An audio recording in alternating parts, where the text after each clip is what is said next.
Gemini, this is going to be your New Year's reading. Let's jump right into it.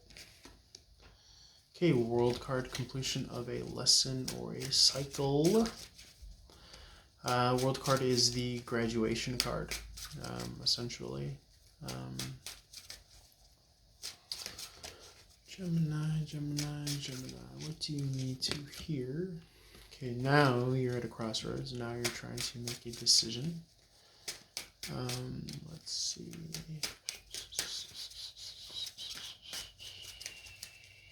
Just completed a major cycle. Could be this 2020 year in and of itself. Now you're left at a crossroads. Where do I want to go to now? What do I want to do now? Something of the thought, logic, reason, air sign, Libra sign. Libra sign kind of is in terms or in regards of balancing the heart and the mind on the scale of life.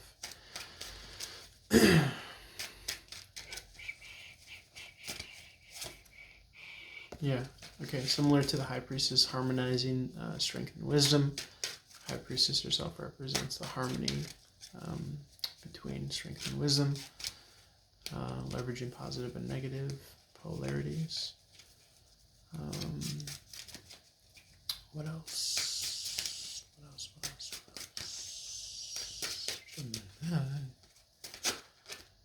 I kind of, see the High Priestess as kind of leveraging everything, using every part of the buffalo, like solar panels on top of a house. So what if you are in a decision-making kind of stage right now, you're going to want to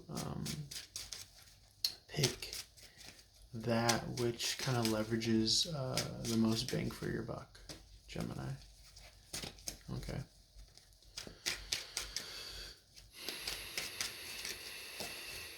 It's going to be involved with your spirituality, with your intuition. Okay.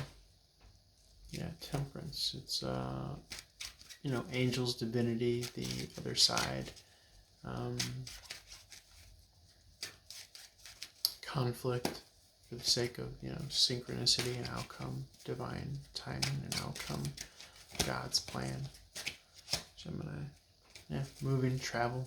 It's going to require movement on your behalf. Gemini.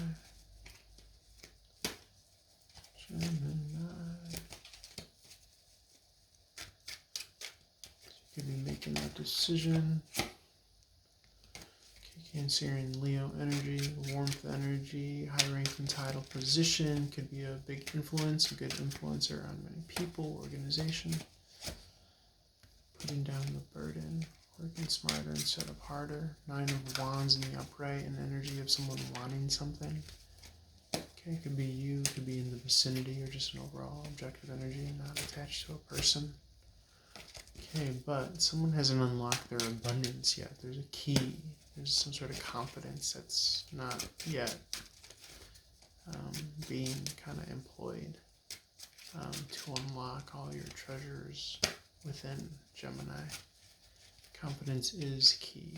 Confidently knowing that you are who you need to be, and this person is the person that they need to be, or this position and title, or this time is. There's confidence there, and sometimes people need faith and trust in order for them to be confident.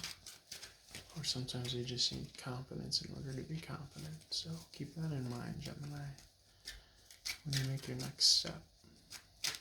Keep in mind leveraging. Okay.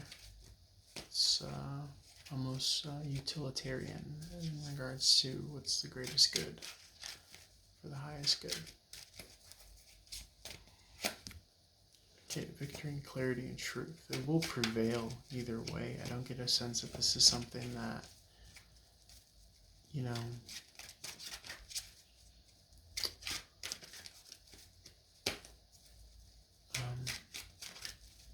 doesn't happen if it's not meant to happen. There's a manifest destiny, and yet there are some things that are just so for us and so powerfully meant for us that got to imagine we encounter them in our lifetime. Yeah, it's a falling out of a twin flame soulmate contract, or recognizing that it was a karmic contract.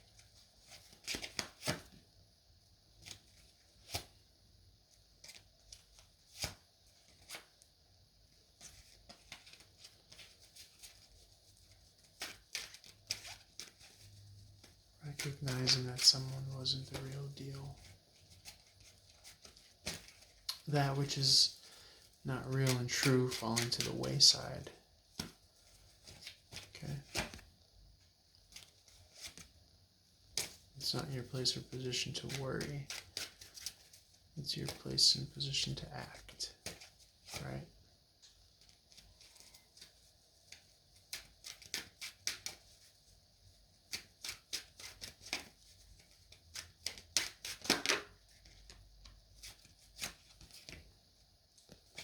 Yeah, more heartbreak.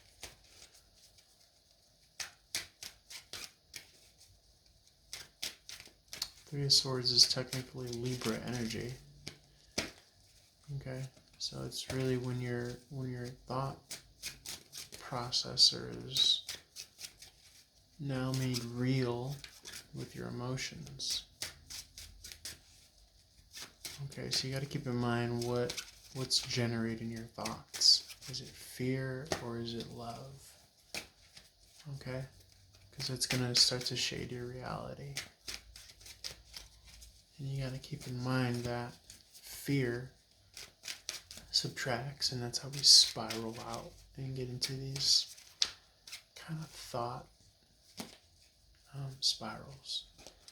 And if you're living a lifestyle where you're constantly needing something outside of yourself, if you can't have the key and the answer within, then you're not going to be able to handle your successes, i.e. your abundance that we saw. Fundamentally, where does this come from? Fundamentally, this association of paranoia or fear, or it comes from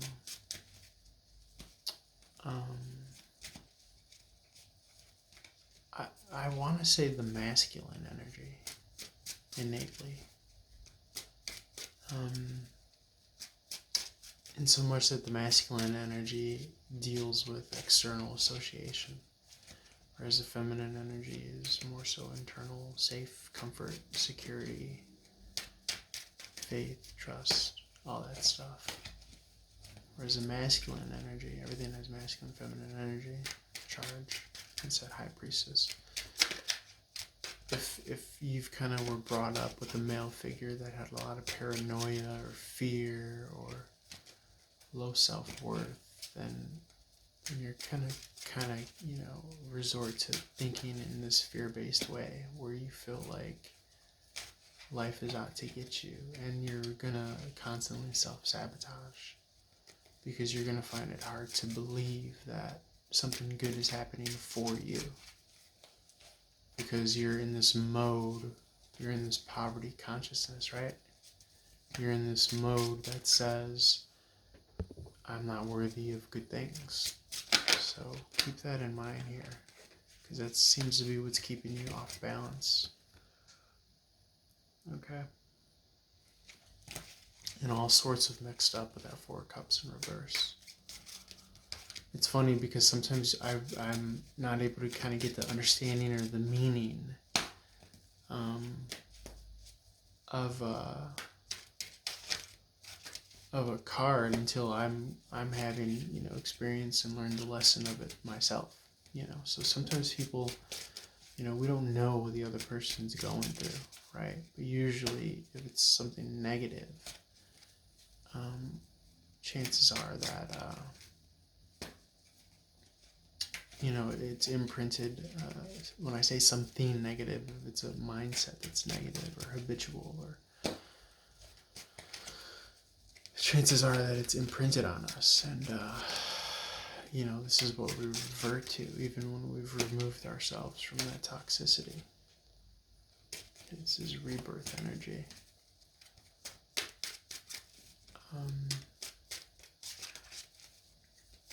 So you're being completely reborn from that, Gemini, because you're aware of this now. You're aware of this cycle and this pattern, and you're really, truly igniting it as the phoenix ignites the night.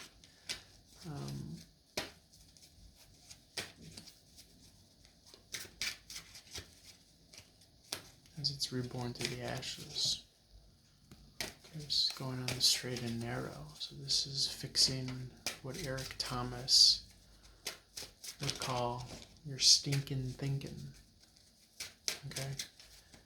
There's this element of self-sabotage. There's this element that throws the baby out with the bathwater, because it's saying to you that there's no protector, there's no guiding grace or light that has led opportunities or people and circumstance to you. There's a saying that I recently came across. It says that the devil subtracts and God adds.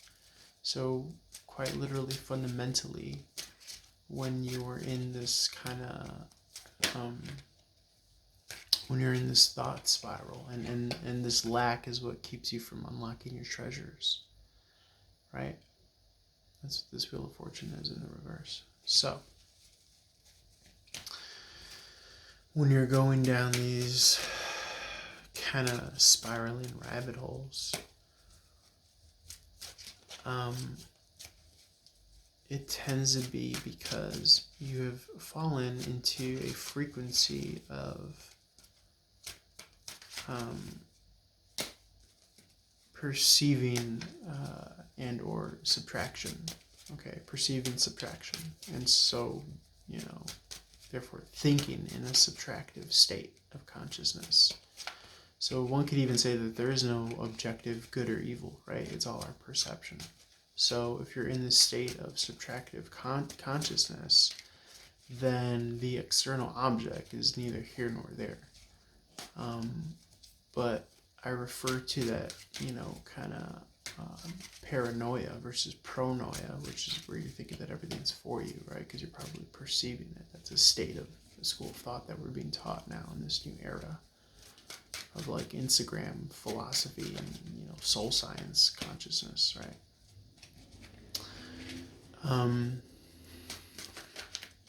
Typically the masculine energy in our lives at birth, growing up, the father figure, kind of explains our world association to us, and it lets us know how we should kind of take things, right? So, typically speaking, if somebody has had imprinted upon them a bad experience with the external world, then they're going to bring home to their child that the world is a mean, ugly, bad place. The problem with that is that when something does come along that's good, you're going to want to flee from it, because you're taught that something's up, something's suspicious, something's out to get you, the world's a bad place. So this is a very heavy and strong incoming message that's going to apply for you this month, this year, or maybe just right now, for you to keep and work on and keep in mind that you don't want to ruin a good thing because you find yourself in this kind of mental subtractive spiral. Okay, that's kind of feeding off of your confidence. And so you're going to have to be mindful as to these kind of mental rabbit holes that you get into. And that will tell you right there if you're, on the right path or not, frequency-wise. Because, again, there's no objective outside, right? It's all this subjective, conditional human experience. Your mind's a radio, and you're tuning in, right? So you got to be very cautious and aware as to what frequency you're tuning into. Okay. Sure, we could tune into, movies or, songs or whatever for entertainment, but what's your home base saying? When you're left alone in a room, where is your mind going, and how do you let that either run amok or call it out as bullshit and turn into a frequency that's true for you? Because sometimes if it is your home base where you think in this way, that doesn't necessarily mean that that's true. Okay? Especially if thinking in this paranoid way, or in this like nothing good ever happens way, is kind of your default, right? If it's your default, then you have to be very wary of it, because then that means that you could be in the best of circumstances and still find something, right? That's that poverty consciousness that we're talking about. It's really truly a devil fear-based consciousness as opposed to a God, love, abundance-based consciousness. So it's always your choice, right?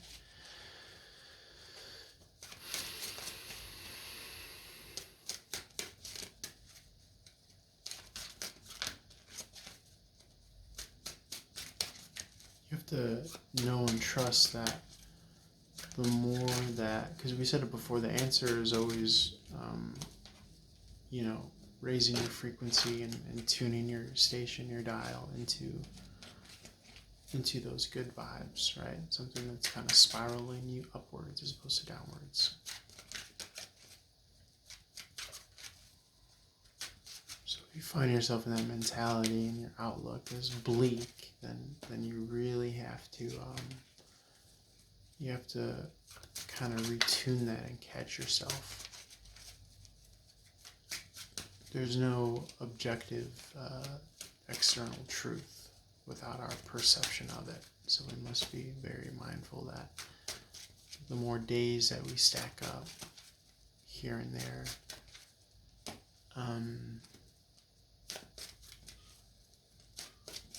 what's our association with the void? What's our association with emptiness? What's our association with just non-existence, right? Because there's always going to be that at the end of the day when we close our eyes. Some could choose to take that interpretation as there's no God, there's no nothing matters, whatever. Or you could choose to see that as a canvas in which to paint upon, right? A canvas in which to create beauty and bliss and harmony and symphonies upon. Or beautiful art, right? That's where creation comes from. In the beginning there was darkness. God said, let there be light, right? So he's creating something on that basis. So you could see the void and emptiness and nothingness as, you could even see that in and of itself as this horrible, traumatic, ugly, neglectful thing. Or you could see it as grace. You could see it as beautiful grace and a space for you to create upon and play upon. So it's a very strong lesson.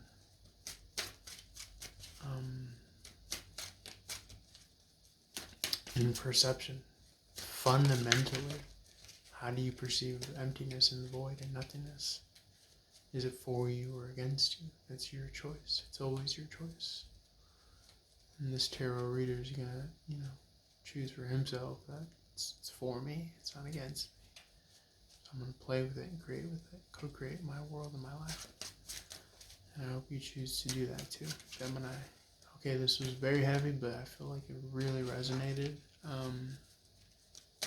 Hopefully you get something from it. Feel free to like, share, follow across all social media platforms. Leave a comment. I can't do this without you guys. I might put this behind Venmo paywall, or I might just leave it up on YouTube, in which case, if it is on YouTube, feel free to leave a donation at cashapp, PayPal, or Venmo. All my info is below. And or reach out for a one-on-one reading. Can't do this without you guys. Peace, love, and light to you. And a happy new year again, Gemini. Peace.